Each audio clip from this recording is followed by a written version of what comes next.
श्री शिवाय नमस्तुभ्यम हर हर महादेव। देखिए दोस्तों, आज का यह वीडियो बहुत ही ज़्यादा खास होने वाला है। देखिए, हम सभी जानते हैं कि कल दिनांक 12 दिसंबर को मंगलवार के दिन मार्गशीर्ष मास की कृष्ण पक्ष की अमावस्या तिथि का दिन है। और यह अमावस्या की तिथि बहुत ही खास है क्योंकि यह भौमवती अमावस्या है। देखिए दोस्तों, इस दिन आपको 3 बहुत ही सुंदर से उपाय करने हैं। ये तीनों ही उपाय आपके घर में आपके पितरों को प्रसन्न करने वाले हैं। देखिए, कल बहुत ही शुभ योगों का निर्माण हो रहा है। कल अनुराधा नक्षत्र है और घृति योग का निर्माण हो रहा है। इन शुभ योगों में आपको ये चमत्कारी उपाय करने हैं। पूज्य गुरुदेव की ही कथा को सुनकर के और समझ करके ही आपको बहुत ही विस्तार से इन उपायों को समझाने का प्रयास करेंगे। लेकिन उससे पहले वीडियो को लाइक करें। भगवान शिव की यदि आप सच्चे भक्त हैं तो चैनल को सब्सक्राइब करें और कमेंट में ओम पितृ देवताय नमः या फिर जय पितृदेव जरूर लिखें। देखिए, पहला जो उपाय है विशेषकर आपको काले तिल से करना होगा। और यह जो काले तिल हैं विशेषकर आपके पितरों को ही प्रसन्न करने वाले हैं। दूसरा जो उपाय है मात्र आपको एक दीपक से करना है। विशेषकर यह उपाय भी आपके पितरों को प्रसन्न करने वाला है। आपके जीवन में जो भी पितृ दोष हैं वह पितृ आशीर्वाद में बदल जाएंगे। तीसरा जो उपाय है मात्र आपको 7 लाल मसूर की दाल से करना है, जो आपके जीवन में कर्ज की समस्या को समाप्त करेगा और आपके पितरों को प्रसन्न करेगा। और चौथा जो उपाय है आपको पीपल के पेड़ के वहाँ पर ही करना है, जो कि आपके पितरों को ही प्रसन्न करने वाला है। देखिए, पहला उपाय, यदि आपके जीवन में कर्ज बहुत ही अधिक है, आपके जीवन में समस्याएं बहुत ही अधिक हैं, आपके जीवन में संकट और बाधाएं बहुत ही अधिक रहती हैं, आपके जीवन में पितरों से जुड़ी यदि किसी भी प्रकार की समस्या है तो उससे भी यह उपाय दूर करने वाला है। देखिए, इस उपाय के लिए आपको एक तांबे के पात्र के अंदर शुद्ध जल लेना होगा अपने घर से। अब इसी के साथ में आपको 11 काले तिल के दाने भी लेना है और इस पात्र के अंदर आपको ये काले तिल के दाने अपने घर पर ही डाल देने हैं। देखिए, ये जो काले तिल हैं आपको एक एक काला तिल उस पात्र के अंदर डालते जाना है और आपको ओम पितृ देवताय नमः इस मंत्र का जाप करते रहना है। अब देखिए, इस पात्र को आपको अपने घर पर जहाँ भी मटके रखे हुए होते हैं, पानी पीने का स्थान होता है, वहाँ पर इस पात्र को आपको रख देना है।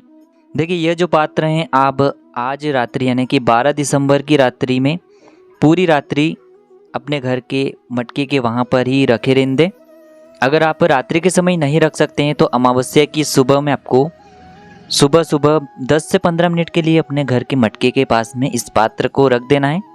फिर इस पात्र को सीधे उठा करके आपको भगवान शिव के मंदिर में पहुंच जाना है और भगवान शिव के शिवलिंग पर आपको इस जल को पितरेश्वर महादेव का स्मरण करते हुए धीरे धीरे समर्पित कर देना है। देखिए, यदि आपने यह पात्र रात्रि में रखा है तो अमावस्या की सुबह में आपको इस पात्र को शिवलिंग पर अर्पित कर देना है।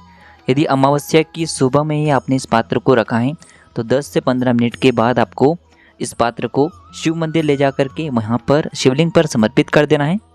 देखिए, यह उपाय बहुत ही चमत्कारी है क्योंकि इस उपाय को करने से भगवान शिव भी प्रसन्न होते हैं, साथ ही साथ हमारे जो पितृ हैं वह भी प्रसन्न होते हैं। तो इस प्रकार से आपको यह पहला उपाय कर लेना है। अब हम जान लेते हैं दूसरे विशेष और चमत्कारी उपाय के बारे में। देखिए, अमावस्या की तिथि पर हमें पितरों को याद अवश्य ही करना चाहिए क्योंकि यदि हमारे घर के पितृ प्रसन्न होंगे तो घर की कई बाधाएं ऐसे ही दूर हो जाती हैं।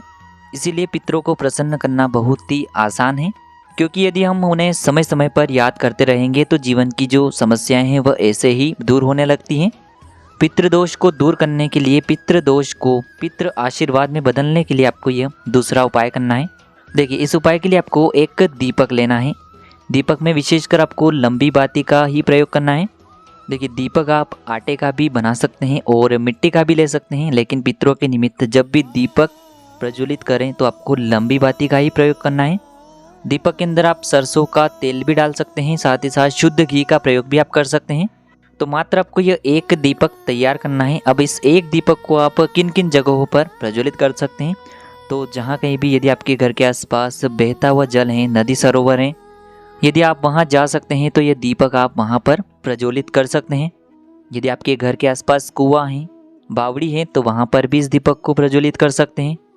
देखिए, अगर घर के आसपास कुआं और बावड़ी भी नहीं है तो आपके घर में जो मटका रखा हुआ होता है जहाँ पर आप पानी पीते हैं, जो कि विशेषकर पितरों का निवास ही माना जाता है, वहाँ पर आप यह पहला दीपक दक्षिण मुखी होकर के प्रज्वलित कर सकते हैं।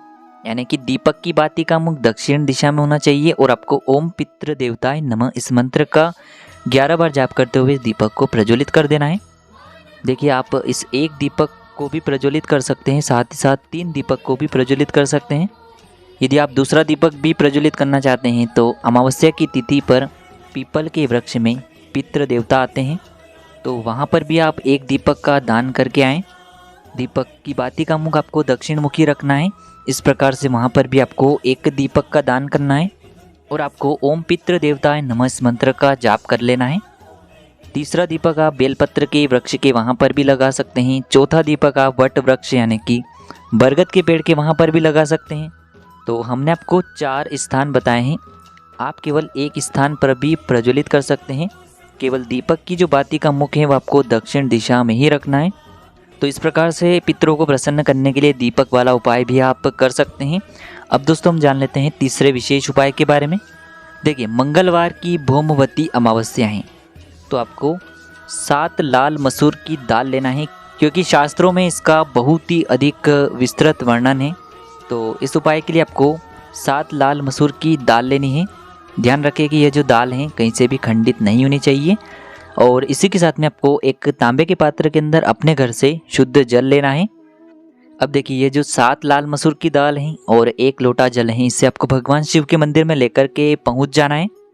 मंदिर पहुंचने के बाद सबसे पहले तो जो 7 लाल मसूर की दाल है उन्हें आपको थोड़ा सा गीला कर लेना है और इस मसूर की दाल को आपको भगवान शिव के शिवलिंग पर समर्पित कर देना है। ऋण मुक्तेश्वर महादेव का मन में स्मरण करते हुए आपको कम से कम 108 बार ऋण मुक्तेश्वर महादेव का स्मरण करना है। ध्यान रखें कितना ही बड़ा कर्ज हो वह समाप्त अवश्य होगा, क्योंकि यह मंगलवार की अमावस्या तिथि है, इसीलिए आपको यह उपाय करना है। अंत में जब आपके पास 1 लोटा शुद्ध जल है तांबे के पात्र के अंदर, उसे भी आपको धीरे धीरे शिवलिंग पर अर्पित कर देना है। श्री शिवाय नमस्तुभ्यम इस मंत्र का जाप करते हुए। देखिए यह जो उपाय है आप सुबह से लेकर के रात्रि तक किसी भी समय कर सकते हैं, क्योंकि अमावस्या की तिथि है, इसमें रात्रि का विशेष महत्व होता है। तो आप ये उपाय सुबह से लेकर के रात्रि तक किसी भी समय कर सकते हैं।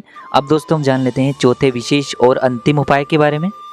देखिए इस उपाय को करने से आपके घर में जो पितृ दोष हैं वह समाप्त होगा, काल्प सर्प दोष हैं तो वह भी समाप्त होगा, वास्तु दोष हैं किसी भी प्रकार का तो वह भी समाप्त होगा। तीनों ही दोष इस उपाय के माध्यम से दूर होने वाले हैं।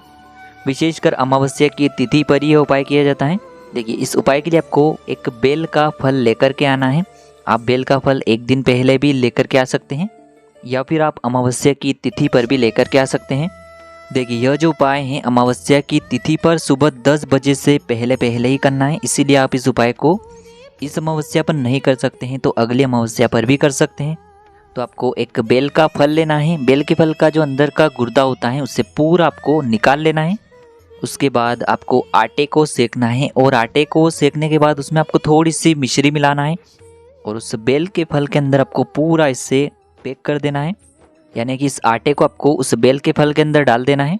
अब पूरे घर में लेकर के इसे आपको घूमना है और घर के जितने भी सदस्य हैं उन्हें आपको इसका स्पर्श करवा देना है। अब देखिए इस फल को आपको लेकर के जाना है पीपल के वृक्ष के वहाँ पर। अब देखिए पीपल की जड़ के वहाँ पर आपको थोड़ा सा गड्ढा खोदना है और इस फल को आपको वहाँ पर गाड़ करके आ जाना है। आपके घर में चाहे कैसा भी पितृ दोष हैं, कैसा भी काल सर्प दोष हैं, कैसा भी वास्तु दोष हैं, वह सब इस उपाय के माध्यम से दूर होगा। बहुत ही खास उपाय है। यदि इस अमावस्या पर नहीं कर सकते हैं तो अगली अमावस्या पर इस उपाय को अवश्य करें। तो दोस्तों इस प्रकार से आज की इस वीडियो में हमने आपको अमावस्या की तिथि पर किए जाने वाले 4 महा उपाय बताए हैं, जो भी आपके लिए उचित हैं, सरल हैं, उसे आप कर सकते हैं। यदि उपाय से जुड़ा किसी भी प्रकार का सवाल है तो कमेंट में पूछ लें। उपाय को करते समय किसी भी प्रकार की गलतियां न करें। श्री शिवाय नमस्तुभ्यम। हर हर महादेव।